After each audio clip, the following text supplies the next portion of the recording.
Did he fold against Lucas Matisse?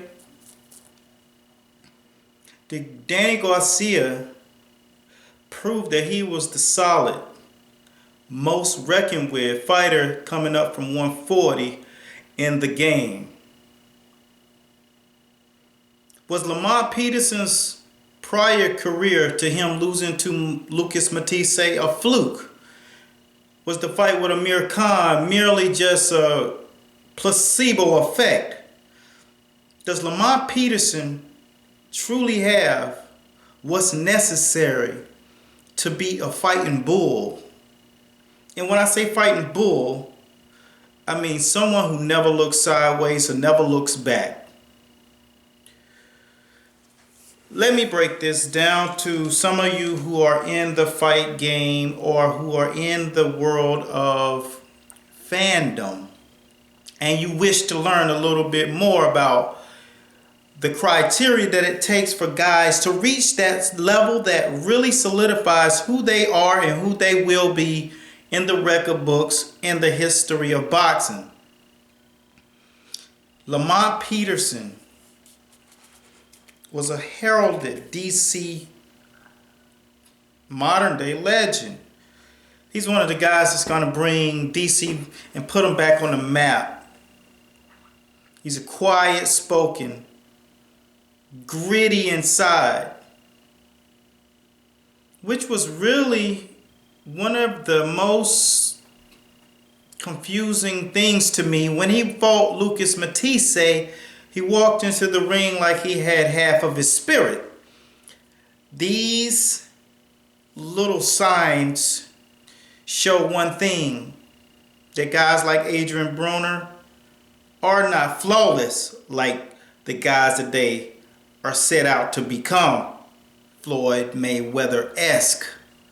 Lamont Peterson has proven that he has that small shadow of a doubt in his head where those demons reside.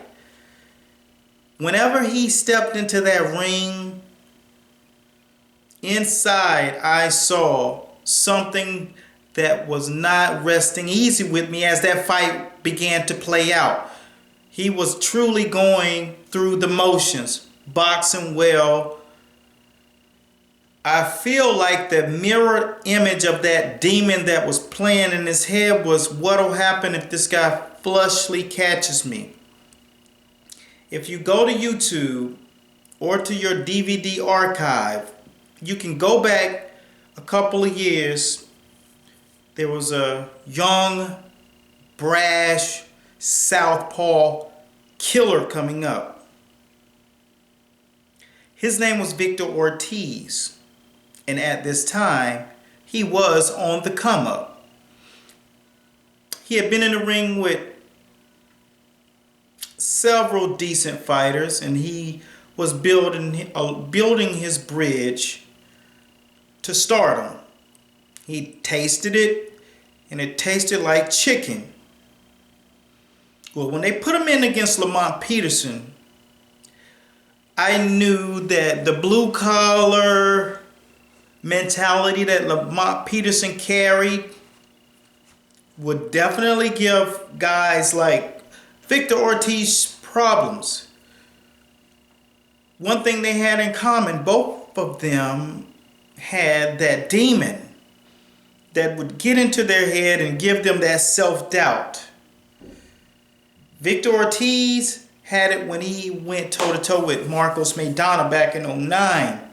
It was a week or so after Michael Jackson had died, because Victor Ortiz came out to one of Michael Jackson's songs, which I can't tilt my hat to that. Guy showed and paid homage to one of the greatest to ever do it. He came out, and at that moment I realized that this kid has been struck by that fame monster, and needless to say, first you become famous and then you can become infamous, because the fame monster is what turns you into infamy. He will have you thinking, but it won't have you reacting and processing. He'll fill you with ego, but he won't be there to catch you when you fall. Victor Ortiz took this chance to get in the ring and go toe-to-toe with a Marcos Maidana who he knew very little about or didn't take serious. Needless to say, there were at least 5 knockdowns in that fight, and 3 of them were so viciously hard that, I mean, you could literally see the soul leave out of Victor Ortiz when he went down. It wasn't the soul. When I realized it wasn't the soul leaving his body, it was his fighting spirit. He realized how much he wasn't willing to sacrifice. That line that you draw in the sand, and you must stay tuned to listen to this because a valid point is about to be made. That line you draw in the sand separates you from talent, separates you, athleticism, excuse my French, heart, will, and chin.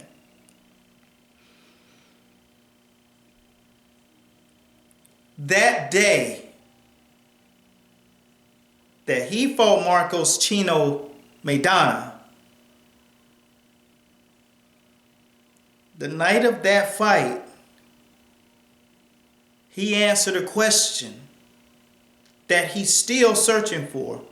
But if you go back to that fight, he answered a question that most fighters have answered early in their career, especially around their first loss. What will you give to become great? What he was not willing to do to become great. It didn't have anything to do with talent. It didn't have anything to do with athleticism.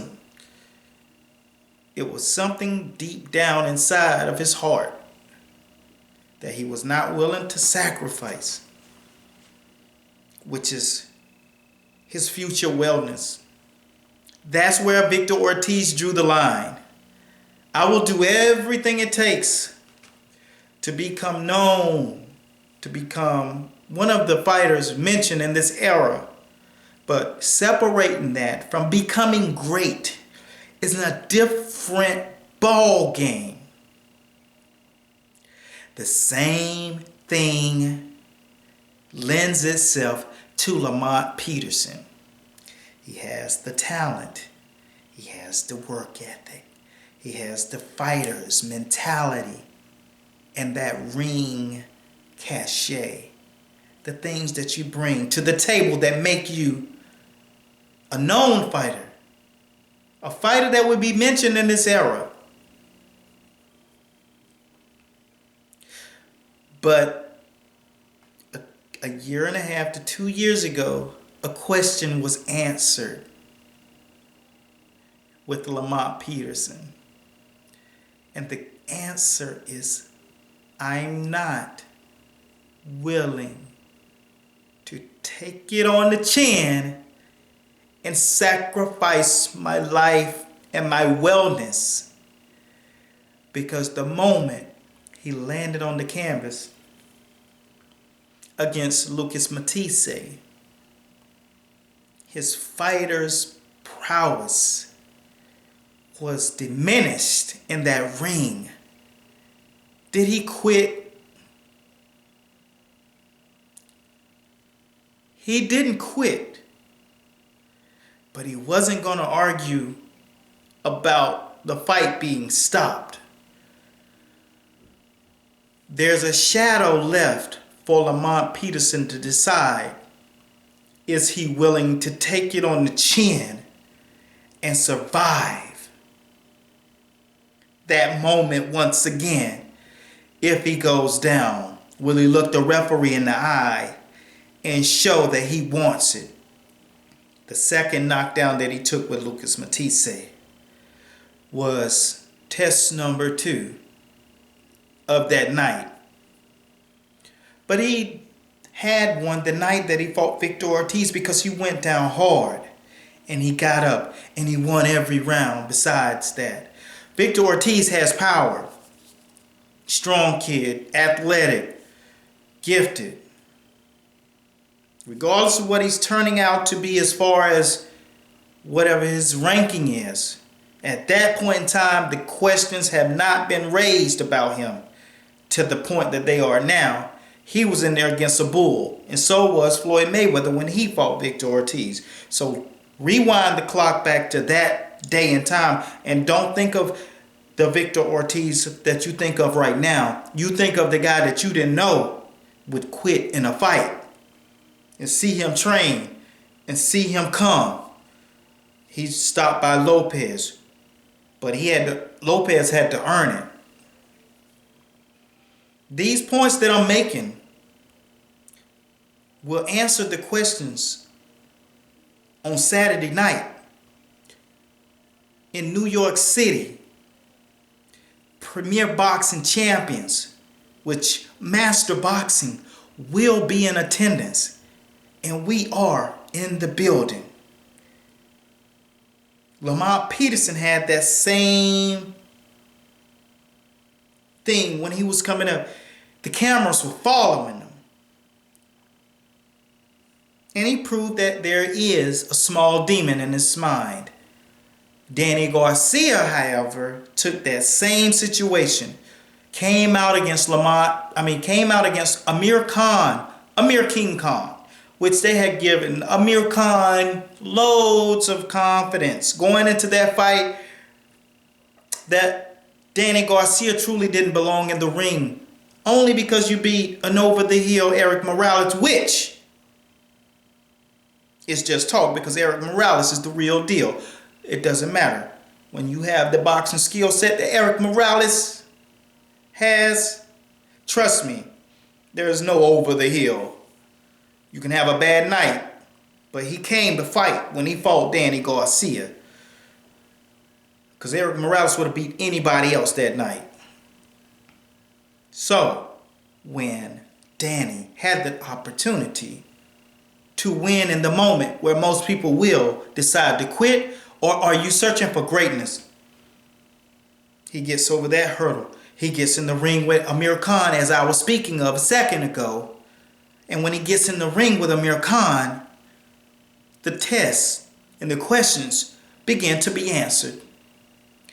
Do I want to be great? Can I overcome? Do I have the chin?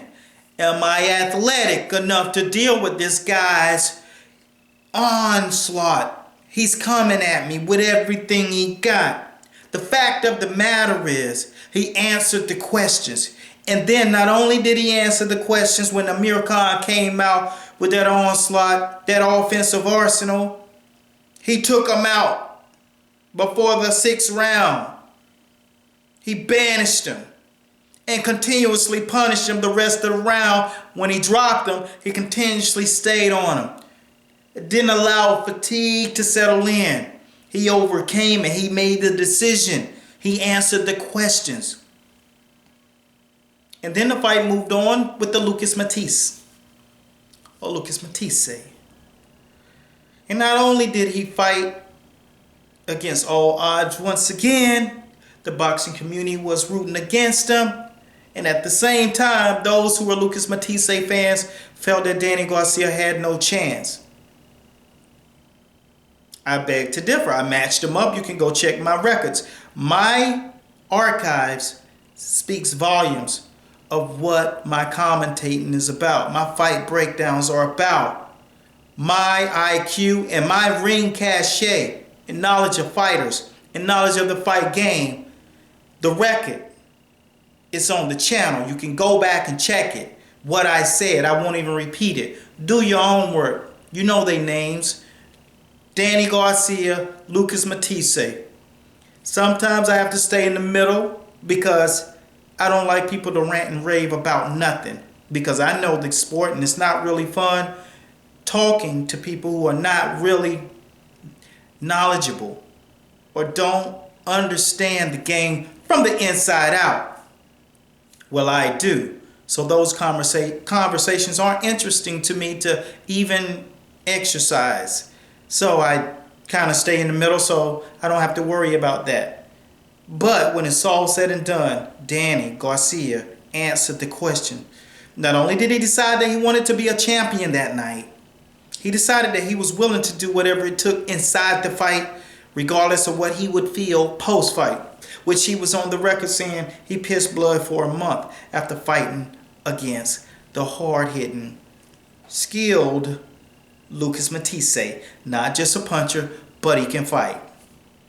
Think about that. You have to make your decision. You have to make your mind up. Are you willing to be great? And the genesis of this post was about who is willing to be great.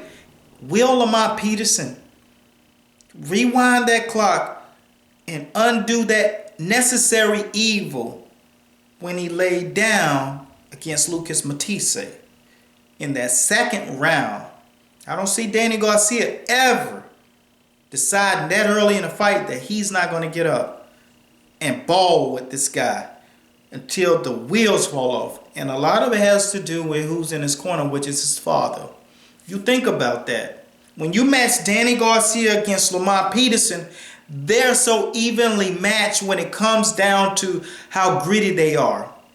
The body punching attack.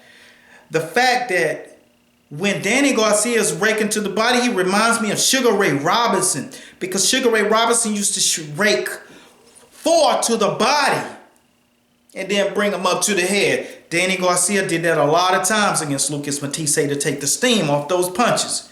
If you don't know that, go back and look at it. You got YouTube, and I'm a YouTuber. This is small facts that help you come to a conclusion, even a betting line on the fight that's happening Saturday night. Who is searching for greatness? It eliminates all that pre-fight talk. If you're going out to the fight, I'll see you Saturday night. And be sure to approach when you see that symbol on the attire. My name is Eric Bradley. You know me as Master Boxing. And I thank you guys for watching, because this is where we break the fight world down. Round by round. See you Saturday night. Who's willing to be great? Shake your hands at the fight. Peace.